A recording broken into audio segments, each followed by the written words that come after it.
નમસ્કાર વિદ્યાર્થી મિત્રો, commerce with Pradeep Panchal by Avabai high school Valsad, ધોરણ 12 સામાન્ય પ્રવાહ, વિષય નામાના મૂળ તત્વો, ભાગ 2, પ્રકરણ 3, કંપનીના વાર્ષિક હિસાબો.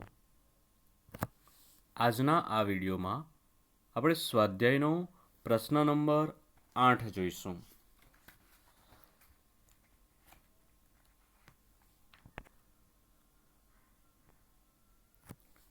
સ્વાધ્યાયનો પ્રશ્ન નંબર 8.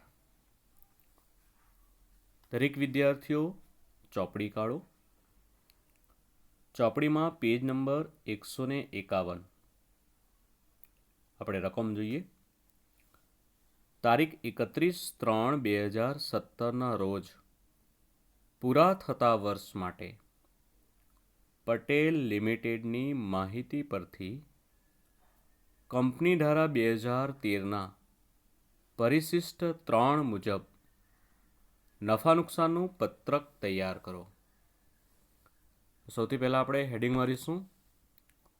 પટેલ લિમિટેડનું તારીખ 31/3/2017ના રોજ પૂરા થતા વર્ષનું નફા નુકસાનનું પત્રક.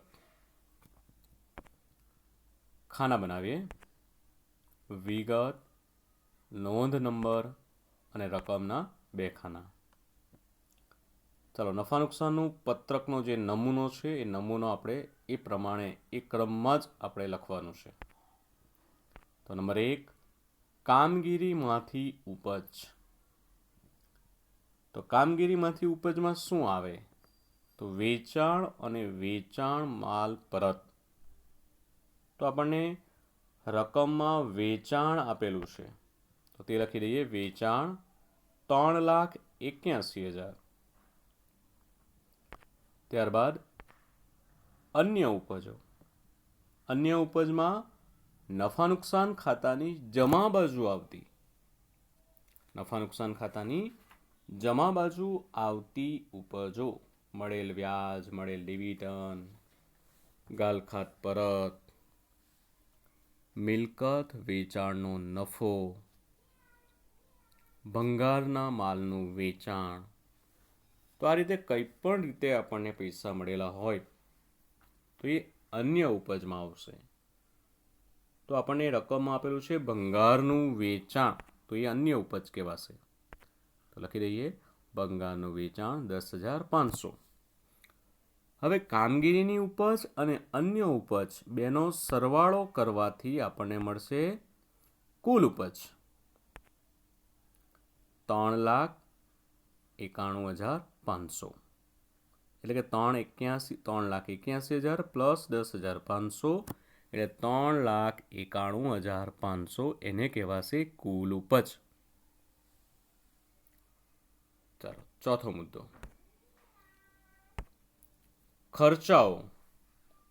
હવે ખર્ચાના જે શીર્ષક છે એ તમારે ક્રમમાં જ લખવાના છે, જે તમારે ખાસ ધ્યાનમાં રાખવાનું છે. ખર્ચામાં પહેલું છે ચોખ્ખી ખરીદી. તો એમાં આવશે વપરાયેલ માલની પડતર, જે દાખલામાં આપેલી છે 1,87,500. ચાલો, એમાં ચોખ્ખી ખરીદી એટલે ખરીદી માઇનસ ખરીદ પરત. ત્યારબાદ સ્ટોકમાં ફેરફાર એટલે શરૂઆતનો સ્ટોક માઇનસ આખર સ્ટોક. દાખલામાં આપણને સ્ટોક આપેલો છે, તૈયાર માલના સ્ટોકમાં ફેરફાર 12,000. ત્યારબાદ પ્રત્યક્ષ ખર્ચા. પ્રત્યક્ષ ખર્ચમાં કયા? તો વેપાર ખાતાની ઉધાર બાજુ જે આપણે ખર્ચા લખતા હતા તેને કહેવાય પ્રત્યક્ષ ખર્ચા, જે આ દાખલામાં આપેલા નથી એટલે ડેશ કરીશું. ત્યારબાદ કર્મચારી લાભના ખર્ચા. કોઈ પણ કર્મચારીને લાભને લગતા ખર્ચા હોય, જેમ કે કર્મચારીનો પગાર, બોનસ, કમિશન, પ્રોવિડન્ટ ફંડમાં ફાળો. તો આ બધા કર્મચારી લાભના ખર્ચા કહેવાય. તો એમાં આપણને પગાર આપેલો છે, તો તે આપણે લખીશું પગાર 78,000. ત્યારબાદ નાણાકીય પડતર, કોઈ પણ પ્રકારનો વ્યાજ હોય એ નાણાકીય પડતરમાં આવે. ટૂંકા ગાળાની લોનનું વ્યાજ, બેંક ઓવરડ્રાફ્ટનું વ્યાજ, જાહેર થાપણ કે લોન પર વ્યાજ, બોન્ડ કે ડિબેન્ચરનું વ્યાજ. તો આપણે રકમમાં ચૂકવેલ વ્યાજ આપેલું છે, તે લખી દઈએ 9,000. ત્યારબાદ ઘસારો અને માંડી વાળેલ ખર્ચા, આપણને ઘસારો આપેલો છે 84,000.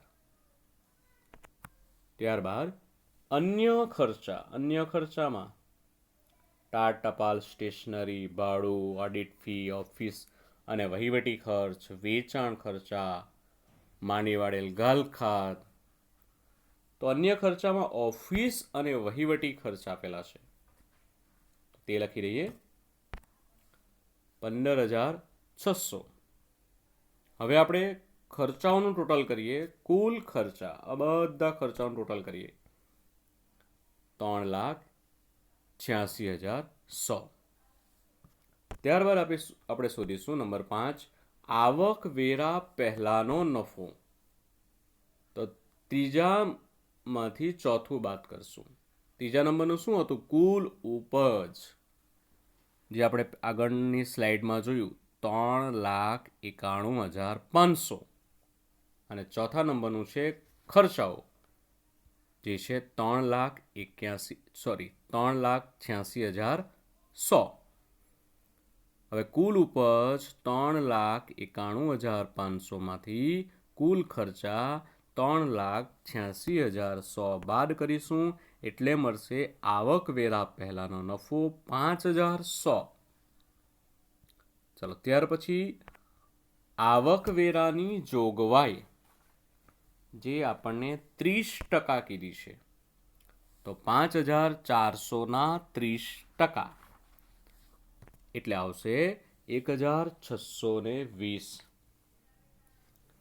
હવે આ જે આવકવેરાની જે જોગવાઈ જે છે, તે ટૂંકા ગાળાની જોગવાઈ કહેવાય, અને એ ઇક્વિટી અને જવાબદારીમાં ચાલુ જવાબદારીના શીર્ષકમાં એનું પેટા શીર્ષક ટૂંકા ગાળાની જોગવાઈમાં આપણે દર્શાવવાનું રહેશે. ચાલો, 5400માંથી 1,620 બાદ કરશું, તો એને કહેવાશે આવકવેરા બાદનો નફો. 5400 માઇનસ 1,620 એટલે 3,780. આને આપણે પાકા સરવૈયામાં લઈ જવાનું. ક્યાં લખવાનું?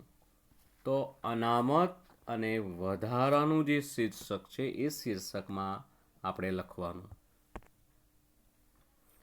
આ જ પ્રકારનું ઉદાહરણ 12 અને 13 છે, એ પણ તમારે નોટમાં કરવાનું રહેશે. Thank you.